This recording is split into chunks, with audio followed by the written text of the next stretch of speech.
Hello, and welcome once again to the Breachside Broadcast, home of the finest storytelling either side of the breach. Today, we continue the story of the Ortega family, that brave family of Neverborn hunters. If any of the Ortegas are listening to this show, I would like to express my appreciation for everything you do. The Neverborn are vile creatures who must be exterminated. For my part, I check the studio daily for signs of Neverborn incursion, and I can assure the Ortegas that this location is free and clear of those hideous creatures. I urge them to focus their efforts elsewhere. If any Neverborn make their way into the studio, I will be the first to alert the Ortegas to their presence. Rumors of Neverborn involvement in my predecessor's disappearance are unsubstantiated. Today's story shows what happens when you play with fire.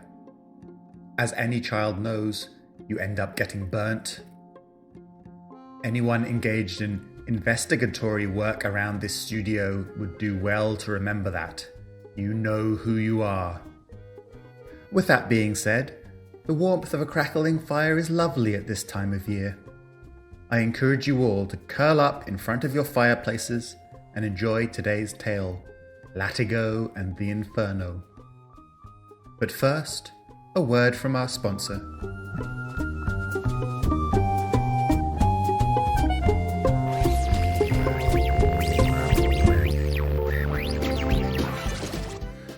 Today's episode of the Breachside Broadcast is brought to you by the Swampside Tavern. Why not stop by the Swampside Tavern for a glass of genuine Bayou distilled all-purpose liquor? It's not quite whiskey, it's not quite gin, and it certainly isn't tequila. Neither is it rum or brandy or absinthe or arak or schnapps.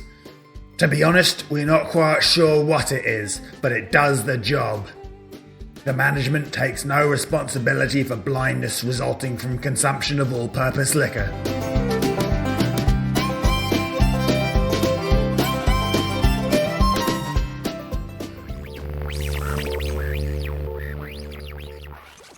Latigo and the Inferno. Something had changed between one visit and the next. One day Predita was lying quietly asleep. The next she would be sitting up but unresponsive. Francisco and Santiago sat with her, speaking gently, and when they touched her lips with a spoon she would take the hot broth. But no matter what they did or what they said, she just sat, the strange purple and silver coloration of her eyes refusing to abate. They had removed the straps holding her to the bed, and still gained no reaction from her. Her mind was not blank. Every so often her lips would move and her brothers would lean in, but if she spoke, the words were never in any language they recognized. They spoke often of taking her back to Latigo, concerned that the city was no place for her, but had not yet taken the risk. Predita stood on a hill overlooking Latigo Ranch, though she knew that no such hill existed. It's my hill. She wasn't alone. One of the students who had been at Kythera had stepped up next to her. Until a day ago they had been little more than disembodied voices. Then she had felt a hand on her face, and a terrible power shifted through her. Then everything had changed. She had seen truth. Like a storm, the blackness that had surrounded her faded, bringing her to a place where everything was painted in shades of purple, and nothing was ever exactly right. I don't need your hill. Reality shifted, and they were standing in the open plain, still looking in at Latigo. She could go back. Her brothers' voices were calling to her. But there was something to learn here.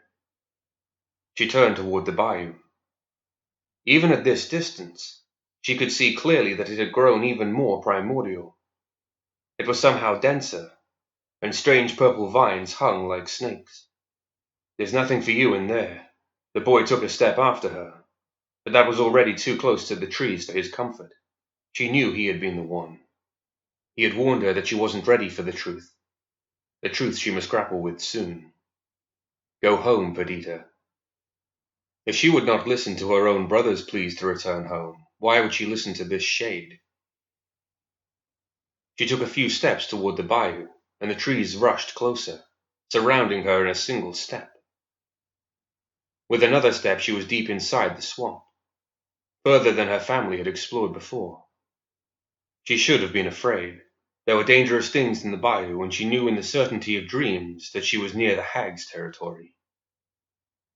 Then, between one step and the next, she could feel eyes upon her, and she turned. The sky had grown dark, and dozens of eyes were looking back at her. "Come and fight me, Cobades!" Provoking them was probably not the brightest idea. The shadows receded around them, and she could see each creature.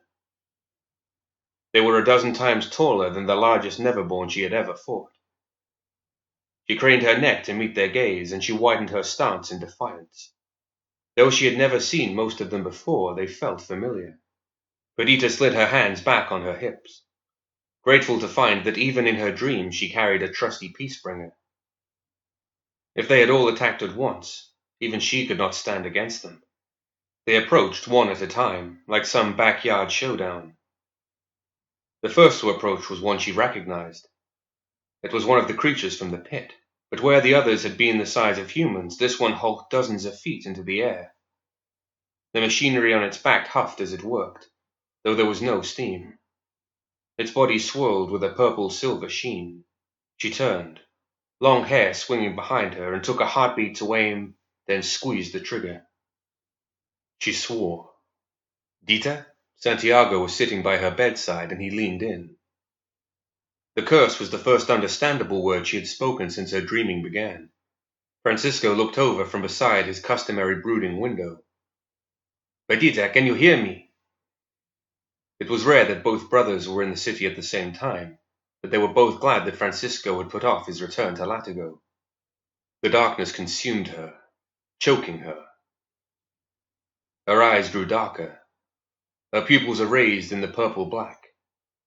There were only flecks of silver, glinting like distant stars. Their voices were speaking, whispering secrets that no one had known since well before the breach wound opened. "Predita, we're here!" Francisco moved to the other side of the bed and took her other hand, but she was still beyond them. "You can stop them." They were speaking more quickly now, but she had learned what she needed to know. She spoke again, her head turning to Francisco. 12 names for 13 tyrants. Nightmare. Obliteration.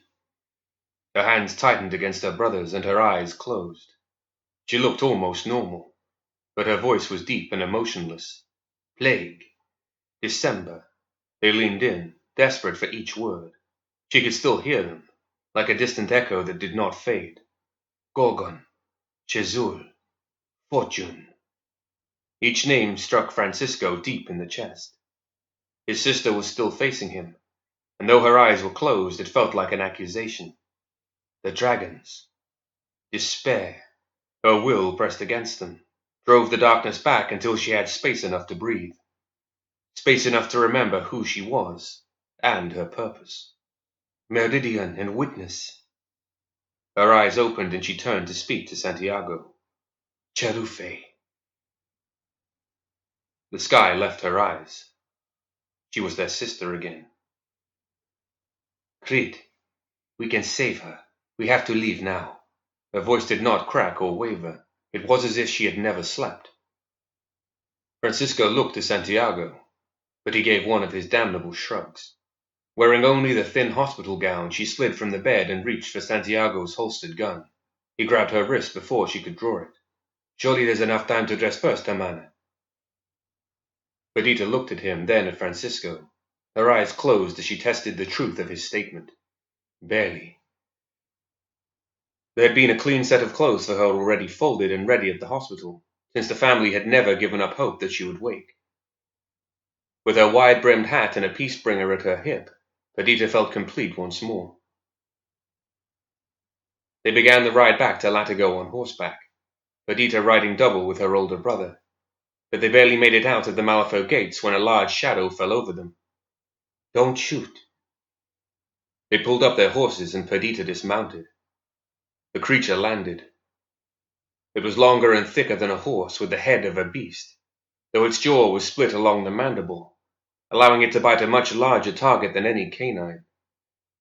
All four legs ended with wicked claws, resembling a cat's paw more than hooves, and a set of leathery wings folded back meekly as the woman approached. Its eyes had the same purple and silver bands that had covered Predita's less than an hour earlier. "Go without me." She had marked an entrance to the necropolis on a map. It would lead them on a path through the sewers, but with her beast in hand she would take a different route. "I will collect the rest of us and meet you inside." "How will we find you?" Santiago didn't like to see his sister on petting terms with a Neverborn. They were tasked with the extermination of such creatures after all. He knew it would do no good to try and talk her out of it now, and there were more pressing matters. "I will find you. Cherufe's trail should be obvious." The creature knelt, allowing her to climb on its back, and she buried her hands in the thick mane of hair running down its neck. "Go. There isn't time for this." Without needing a command, the creature took to the sky, heading for Latigo.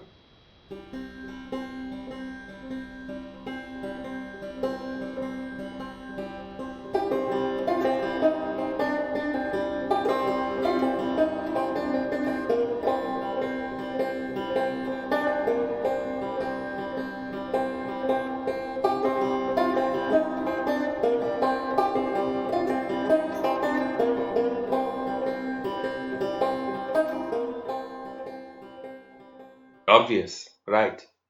Santiago spat, and it sizzled against a hot stone. They had been wandering the sewers for the better part of the day. Francisco couldn't even chide his younger brother for his sarcasm. They traveled on foot most of the way, predicting correctly that some of their paths would be too narrow for the horses. Some tunnels had been tight going for Santiago, but despite a few tricky corners they had made it to the necropolis. Lava had burst through the surface in many places as they drew closer. They were sweating hard, but neither man dared to shed the protection of their heavy dusters. Francisco's had already saved him from a severe burn when magma burst from the ground next to their path. Aside from the small pools, there was a larger flow, fed by smaller subsidiaries, but even this wasn't as obvious as the red-hot lines in the wall. They were like arrows pointing deeper into the tunnels. Even picking their paths carefully, their boots were soon black with ash, the soles starting to crack from the heat. Then they heard the sounds of fighting ahead and ran, throwing caution to the wind. Their voices were yelling in Spanish, and they recognized the sounds of Peacebringer fire. "How did she get here first?" Francisco looked to his brother, who just gave one of his shrugs. The Ortegas were known to be a brave family, especially Santiago, whose fearlessness had inspired dozens of folk legends about the man. Even he was stilled by what he saw before him. Francisco muttered something that was half curse, half prayer, and as one they drew their guns and ran into the fray.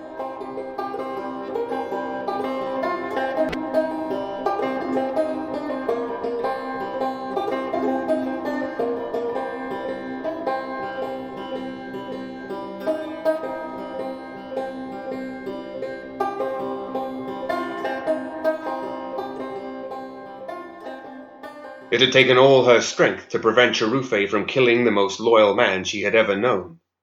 But Sonnia knew that it was a losing battle. The tyrant had her completely in his power, and she could feel each bit of herself slipping. No, not slipping away, but consumed by the fire that was burning her body. A bullet ricocheted from the stone next to Sonnia's flaming head. Predita stood, smoke still coming from the barrel of her Peacebringer. "Ortega!" The voice was barely recognizable as Crid's. The echoes of Cherufe nearly drowning her out. The voice reminded Predita of the popping of coals or the straining of burned wood as it gives under the weight of a house. "You'll know why I am here, Cherufe." Predita lifted the bag she had carried into the cave and rattled it. The clang of metal on metal forced the Sonnia creature to shake its head in pain. It roared and blew fire, filling the room with heat and smoke. Predita was forced into an alcove. She leaned out for only a moment to take view of the room. But even that second was enough for the tyrant to bellow flame toward her. She could only see part of the Inferno from her protected position. She could hear the sizzling footsteps of Cherufe plodding ever closer. Then Predita saw it. She could make out a ring of fire, its light cutting through the smoke. She could see his silhouette limp on the stone floor. "Hopkins!" she yelled, her voice a command. Samael knew that he had been down for some time, fading in and out of consciousness. His lungs felt heavy with heat. He remembered summers when Sonnia had managed even in the hottest days while wearing her heavy coat. The heat around him lent an acrid smell to the air, but it was of little matter, like winter's cold against a thick jacket. Then he heard his name. He opened his eyes and remembered where he was. "Catch!" He turned in time to see a thick bag flying at him. She had impressive aim, especially considering that the room was filled with smoke. But she hadn't thrown it hard enough for it to reach him.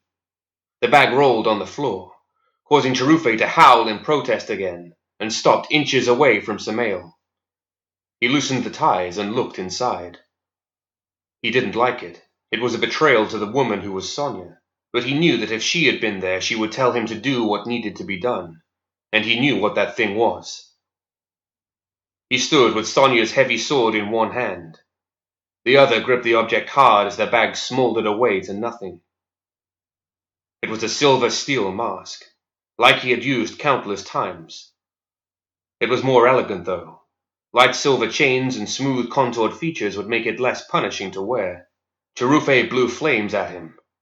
The mask glimmered brightly in the fire as he leapt behind a basalt outcropping. It would take more than that to stop him, now that he had made up his mind. Nearly 200 of Latigo's bravest Neverborn hunters had gone into the necropolis, but barely a dozen had escaped back to the sewer entrance. Nino was one of the few who was unhurt, having maintained a sniper's nest away from the main fighting, but even he was coughing from the smoke that had filled the cavern and forced their retreat. "Where's Predita?" Santiago's voice, hoarse from shouting during the fighting, cut over the moaning and hacking of the group. No one else had words to say. What they had seen was too terrible to recount, but the thought that Predita had awoken just to be killed in the same day was too much for them to take. Several strong men who had managed to keep their wits about them during the battle now struggled to hold themselves together.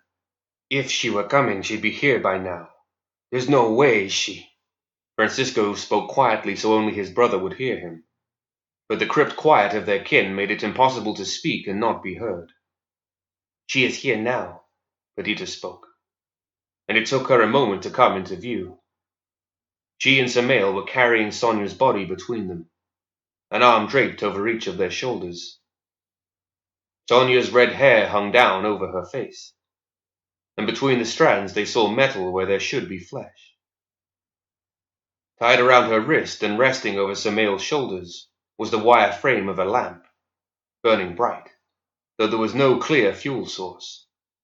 Though it licked at Sam's oil-treated duster, he did not seem concerned, and the leather wasn't even turning dark from the heat. Something had happened to them. Something had happened to all of them. But those three had seen worse than the other Ortegas. "What?" Santiago began, but Predita held up a hand. "This is not something we will speak of. Ever." Her eyes turned to the small group, and saw that they were all looking at her for direction. Flecks of purple and silver danced in her eyes. "Let's go home."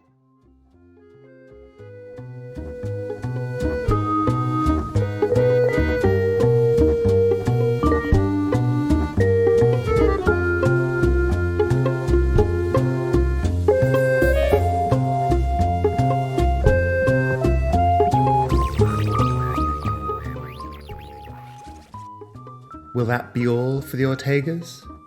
I seriously doubt it. Thank you for listening to this tale of Malifaux, and join us next time on the Breachside broadcast for the finest vox casting on either side of the breach.